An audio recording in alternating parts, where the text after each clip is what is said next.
உள்ளங்கள் அனைவருக்கும் அன்பான சந்தோஷமான வணக்கம். நான் தாங்க உங்கள் லக்ஷ்மி.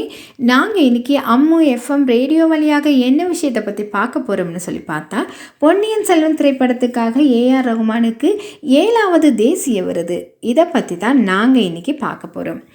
70வது தேசிய பட விருதுகள் அறிவிக்கப்பட்டன. அந்த வகையில் சினிமா துறையில் சிறந்து விளங்கிய படங்கள், நடிகர்கள், நடிகைகள், சிறந்த இசையமைப்பாளர்கள், சிறந்த பின்னணி இசைக்கான விருதுகள் என அறிவிக்கப்பட்டன. அந்த வகையில் பொன்னியின் செல்வன் திரைப்பட பாகம் 1க்கான சிறந்த பின்னணி இசையமைப்பாளருக்கான விருது இசையமைப்பாளர் ஏஆர் ரகுமானுக்கு அறிவிக்கப்பட்டது.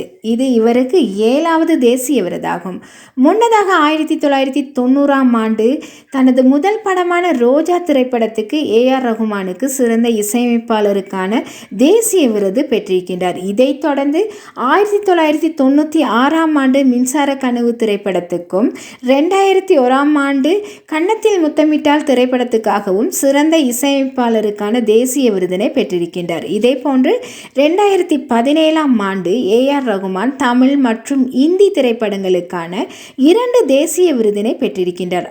அதில் காற்று வெளியீடை படத்துக்காக சிறந்த இசையமைப்பாளருக்கான தேசிய விருதும், இந்தியில் மாம் என்கின்ற படத்துக்காக சிறந்த பின்னணி இசையமைப்பாளருக்கான விருதும் ஏஆர் ரகுமானுக்கு வழங்கப்பட்டிருக்கின்றது.